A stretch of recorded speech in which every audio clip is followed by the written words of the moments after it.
30শে March আপনি কি জানেন আজকের দিনের উদ্দেশ্যে গুরুত্বটা কি? আজকের দিনের উদ্দেশ্যে কি হয়েছিল? আজকের দিনে 1899 খ্রিস্টাব্দে শরদিন্দু বন্দ্যোপাধ্যায় জন্মগ্রহণ করেন। তিনি ছিলেন একজন বিখ্যাত ভারতীয় বাঙালি লেখক। তিনি তার মাত্র 20 বছর বয়স থেকে যখন তিনি কলকাতার বিদ্যাসাগর কলেজে আইন নিয়ে পড়াশোনা করছিলেন তখন থেকে তিনি সাহিত্য চর্চা শুরু করেন। তার রচিত বিখ্যাত গোয়েন্দা চরিত্র ব্যোমকেশ বক্সী প্রথম প্রকাশিত হয় 1932 সালে। তিনি 1938 সালে বোম্বে টকিজে চিত্রনাট্যকার রূপে কাজ শুরু করেন এবং 1952 সালে সেটি ছেড়ে দিয়ে সম্পূর্ণরূপে সাহিত্য চর্চা শুরু করেন এবং দীর্ঘ 18 বছর তিনি সাহিত্য চর্চা করেন। এছাড়া আজকের দিনে 1812 সালে কলকাতায় এথেনিয়াম থিয়েটার নামে একটি রঙ্গমঞ্চ খোলা হয়। এছাড়া আজকের দিনে 1992 সালে মাস্টার অফ হিল ক্যাটাগরিতে সত্যজিৎ রায় অস্কার পুরস্কার লাভ করেন। এছাড়া আজকের দিনে 1908 সালে দেবিকা রানী চৌধুরী জন্মগ্রহণ করেন। তিনি ছিলেন একজন বিখ্যাত ভারতীয় চলচ্চিত্র অভিনেত্রী।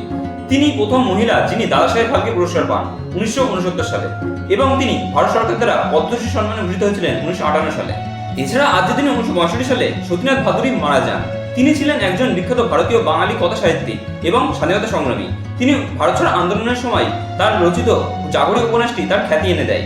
তিনি এই উপন্যাসটির জন্য 1950 সালে রবীন্দ্র পুরস্কার লাভ করেন। সতীনাথ ভাদুড়ী বহু ভাষায় পারদর্শী ছিলেন এবং তিনি চিত্রগুপ্ত ছদ্মনামে বহু সাহিত্য রচনা করেন। এছাড়া আজকের দিনে 1957 সালে দক্ষিণারঞ্জন মিত্র মজুমদার মারা যান। তিনি ছিলেন একজন বিখ্যাত ভারতীয় বাঙালি শিশু সাহিত্যিক এবং লোককথার সংগ্রাহক। তার লেখা কিছু বিখ্যাত শিশু সাহিত্যগুলির মধ্যে আছে ঠাকুমার ঝুলি, যেটি 1907 সালে প্রকাশিত হয়, ঠাকুরদাদা ঝুলি, যেটি 1909 সালে প্রকাশিত হয়, খোকাবুর খেলা, সবুজ লেখা, বাংলার ব্রতকথা ইত্যাদি। এছাড়া তার লেখাগুলি থেকে বিখ্যাত কিছু চলচ্চিত্র তৈরি হয়েছিল। 1978 সালে সাত ভাই চম্পা এবং 1979 সালে কিরণমালা তাদের মধ্যে অন্যতম। ভিডিওটা কেমন লাগলো সেটা কমেন্ট বক্সে কমেন্ট করে জানান। ভিডিওটা যদি ভালো লেগে থাকে তাহলে এটা লাইক করে দেবেন। ভিডিও থেকে যদি আপনি নতুন কোনো তথ্য জানতে পারেন তাহলে আপনি আপনার প্রিয়জনের কাছে শেয়ার করে তাদের জন্য সুযোগ করে দেবেন।